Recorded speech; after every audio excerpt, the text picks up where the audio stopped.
Okay, imagine this. A really powerful king, I mean, someone everyone respects, and he feels this overwhelming need to show the deepest possible respect to someone else, like literally prostrating himself. That's quite a picture, isn't it? And that's exactly the setup for our deep dive today. We're getting into an ancient Pali text, the Dhammacetiyasuttaṃ, sometimes called the Pillars of Dhamma. Right, and what we really want to do here is unpack this story of King Pasenadi Kosala. We'll follow his journey, see what he saw when he met the Buddha. Exactly. What was it about the Buddha, about his followers, that impressed this, very worldly, very shrewd ruler so much? We're looking for those nuggets of wisdom, those clues about what makes a spiritual presence truly profound. It's a great angle seeing into the eyes of a king, someone practical, powerful. So let's set the scene. King Pasenadi, he's this major ruler, and he's in a town called Nagaraka. He fancies a walk, goes to a nearby park, Anorama. And while he's there, he stumbles upon these secluded spots under trees. The text describes them as really serene, quiet, perfect for meditation, basically. Just lovely, peaceful spots. Yeah, and apparently they immediately make him think of the Buddha. That's interesting. So even before meeting him on this trip, just the idea of peace and seclusion brings the Buddha to mind. What do you think that initial connection was about? Well, it seems like the king was maybe already looking for something more, something beyond just running the kingdom. That quietness, it probably struck a chord, made him think of the Buddha, who sort of embodied that peace. Makes sense. And this feeling, this reflection on the Buddha, it makes him really happy. So happy that he turns right to his attendant, Dikakaryana, and asks, hey, where is the Buddha right now? The fully awakened one. And Dikakaryana tells him he's in Metalupa. That's a village of the Sakyans. And he adds it's about 3 yojanas away. Which is a fair distance, right? Yeah. Maybe 20, 25 miles. Something like that, yeah. But he says, look, we can make it by the end of the day if we leave now. And the king, he doesn't even pause. Just right, get the carriages, we're going. Now, we're going to see the Buddha. Yeah. That immediacy. What does that signal? Oh, it's huge. It shows this wasn't just a whim. He was seriously motivated, deeply drawn to this. For a king to just drop everything and go like that, it says a lot about his state of mind. And the text mentions he travels with great royal majesty. Yes, underscoring how important this was for him. So they travel, they get to Metalupa, and he heads straight for the monastery, the Arama. Okay, so he arrives, big entourage, powerful king. And this next part is fascinating. He sees some monks walking around, asks them where the Buddha is. And they point him to a specific hut, door closed. But they give him really precise instructions on how to approach. Yeah, tell us about that. They say, go quietly, don't rush onto the porch, then cough and knock on the door bolt. And they assure him, don't worry, the Buddha will open it for you. Wow.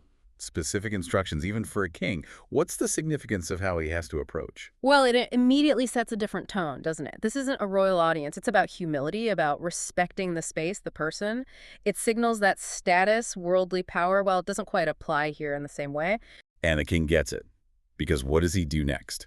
This is really striking. He takes off his sword and his turban, the symbols of his kingship, and hands them to Dikakaryana. A huge gesture of humility. Absolutely. His attendant understands immediately. The king wants to go in alone, humbly. And then the king follows those monks' instructions exactly, quietly approaches, coughs, knocks. And the Buddha opens the door. The king goes in.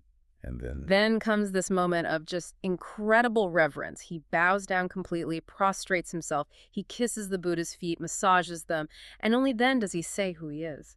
Venerable sir, I am King Pasenadi Kosala. Just astonishing for a ruler of his stature. And this naturally leads the Buddha to ask, essentially, why? Why this extraordinary level of respect? Exactly, which sets the stage for the king's explanation. He lays out these 8 key observations, these pillars of Dhammacetiyas that convinced him of the Buddha's unique quality. Okay, let's dive into those pillars. What's the first one? The first one is about the purity of the holy life, the Brahmacharya. Yeah. He starts by talking about other spiritual practitioners he's seen. Right, other ascetics. Yes. And he says, look, some of them, they practice really intensely, maybe for 10 years, 20, even 40 years. But then what?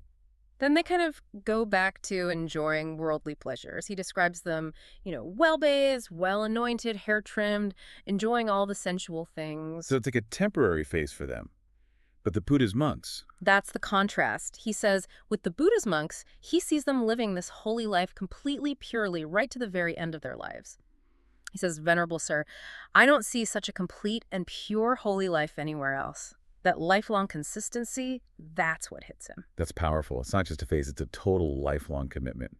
What does that observation suggest to you, maybe for us looking at spiritual paths today? Well, it points towards authenticity, doesn't it? True spiritual practice isn't just about, say, a weekend retreat or a vow you keep for a little while. It's about something deeply integrated, something that lasts.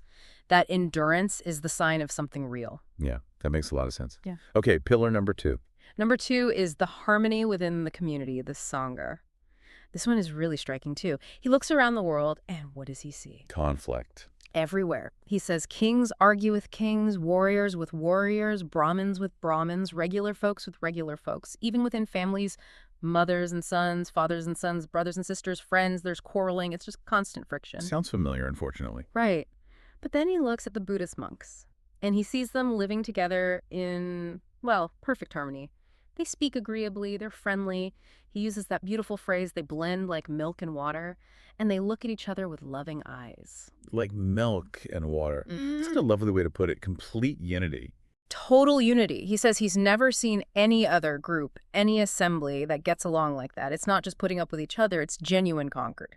So what's the lesson there about creating that kind of harmony, maybe in our own lives, our workplaces, families? I think it suggests that real unity comes from shared higher values, maybe, a shared purpose that goes beyond individual egos. When people are genuinely aiming for the same thing and see each other with that kindness, that loving eye, then harmony isn't just a nice idea. It actually happens. It's a model, really. A powerful model. Okay. What's the third pillar? The third is about the monks' well-being. Their inner state, basically, as seen from the outside. He again draws a contrast. He says he's seen other ascetics who look, well, rough. How so? Emaciated, dirty, pale, veins sticking out. They look sort of miserable, almost ashamed to be seen. And if you ask them, they might admit they're suffering from some kind of binding sickness, some inner distress. Okay, so they look outwardly like they're suffering inwardly. Exactly. But then he looks at the Buddha's monks, and they seem joyful, uplifted, radiant almost. Their senses are calm, they're untroubled, living freely, he says, like deer. Like deer, unburdened. Yes. And the king figures this must be because they've actually realized something amazing, some great superior distinction in the Buddhist teaching. Their outer appearance reflects a genuine inner freedom. So he's kind of reading their inner state from their outer appearance. Show me your face, show me your practice. What can we take from that today? It suggests that, genuine spiritual liberation shouldn't necessarily make you look miserable or weighed down. It should perhaps bring a kind of lightness, a joy and ease that actually shows it's not about adding burdens, but about finding freedom, and that freedom has a visible quality. Interesting. Okay, pillar number 4. This one's about discipline, right? Yes, the discipline of the audience when the Buddha teaches. And the king is quite candid here. He compares it to his own court. And how does his court measure up? Not well. He says, look, even when I'm sitting there ruling on important legal stuff, people interrupt me, they chatter, they don't pay attention. And this is despite the fact that he's the king. He has the power to punish them, even execute them. Right, he has ultimate authority, but still can't command silence. Exactly. But then he watches the Buddha teaching Dhamma maybe to hundreds, even thousands of people, and there's not a sound, not even someone clearing their throat or spitting. Wow. And he recalls this specific incident. One disciple coughed, just a cough. And immediately another monk beside him gives him a little nudge with his knee and whispers, "Quiet, friend. Shh. The teacher is teaching Dhamma." Just a quiet nudge. That's all it took. And the king is just amazed. He says, I've never seen discipline like this achieved without any force, without any weapons. That's incredible. So, no threats, no royal commands needed. What does that tell us about real influence, real respect? It shows that the deepest discipline, the most focused attention, it doesn't come from fear or coercion. It comes from genuine respect, from deep reverence for the teaching and the teacher. It's about wanting to listen, being fully engaged. That's a different kind of authority altogether. A much more profound kind. Okay, number 5. This involves scholars. Yes, Katiya scholars. So from his own warrior class, he says these guys were smart, sharp, really good debaters. They loved to argue, to pick apart other people's views. The intellectuals looking for a challenge. Precisely. And they'd actually prepare tricky questions specifically to challenge the Buddha, hoping to, track him in a contradiction or win the argument. So they came looking for an intellectual battle. What happened? Well, they meet the Buddha, And instead of getting into a verbal sparring match, the Buddha just talks Dhamma to them. He instructs them, inspires them, makes them feel glad, encourages them. And the result? They completely forget about their tricky questions. They drop the whole idea of debate, and instead they become his disciples. Wow. So he didn't win the debate in the usual sense. No, he offered something better. He didn't just out-argue them. He seemed to touch something deeper, offering a path to understanding that made the debate itself seem irrelevant. They found a truth that satisfied more than just their intellect. They laid down their argumentative swords, so to speak. You could say that, yeah. Okay, Pillar 6 seems related. More scholars. Yes, it broadens out. He says it wasn't just the Katiya scholars, learned Brahmins, learned householders, even learned ascetics from other traditions. They also come with the same intention. We're going to debate the Buddha, we're going to refute him. Same setup. And presumably the same result. Similar, but even more profound in some ways. Again, the Buddha talks Dhamma. They drop the debate. But then many of them actually ask to be ordained.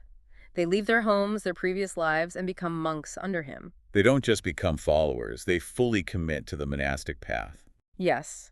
And here's the really striking part the king notes. They go on to attain full liberation, arahatship, in that very life. They realize for themselves the goal they might have only talked about or claimed before. They become the true ascetics, the true holy ones. So it's not just intellectual agreement, it's total life transformation leading to the ultimate goal. What does that say about the teaching itself? It speaks volumes about its practical power, doesn't it? The Dhamma wasn't just a philosophy, it was a path that demonstrably worked. It led to the highest attainment. Their liberation was the ultimate validation. It turned theory into lived reality. Okay, number 7 is a bit different. It's more personal for the king. It involves his own employees. Yes, his royal architects or engineers. The text calls them Isiddhata and Purana, the Thapatayas. And the king makes this interesting point.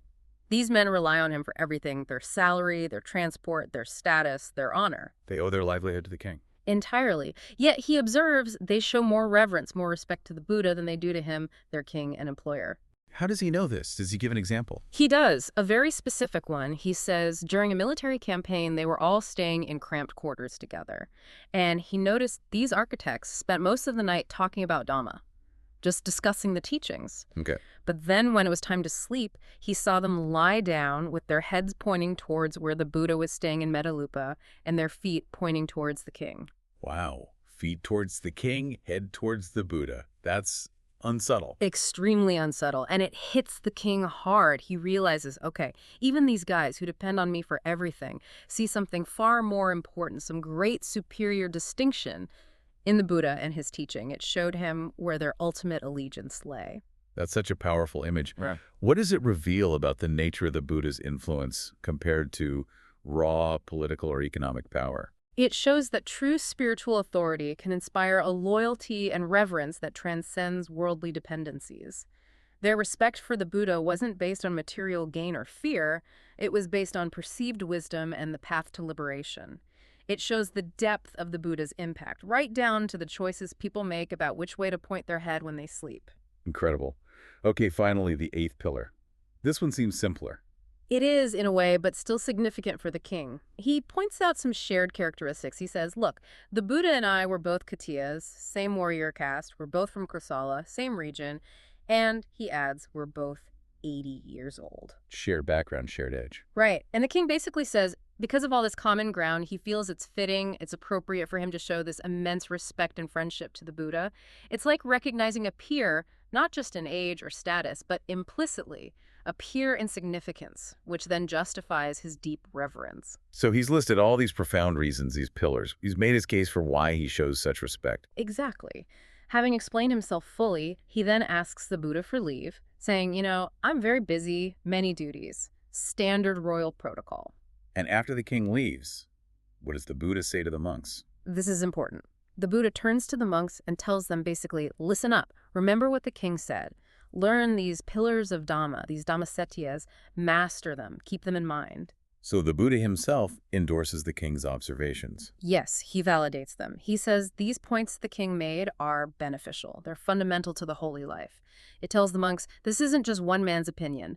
These are real indicators of the Dhamma's power that you should understand and embody. So wrapping this up, we've journeyed with a king who wasn't just acting on blind faith. He used his own direct observations, his practical ruler's eye, to identify what made the Buddha and the Sangha so compelling. Absolutely. He saw the consistent purity, the deep harmony, the radiant well-being, the willing discipline, the power to transform even sharp intellects, the deep devotion inspired, and even found resonance in their shared background. It was a multifaceted assessment. It really paints a picture of the Dhamma's tangible impact, Yeah. seen through the eyes of someone who dealt with power and pragmatism every day. A very compelling perspective. So as you've been listening, what stands out to you from King Pasenadi's 8 pillars? Think about it. We live in a world where we're always trying to figure out what's authentic, who's a genuine leader, what path truly works. What can we learn from this ancient king's checklist? Especially when he was comparing the Buddha to, well, everyone else, including himself, the most powerful man around.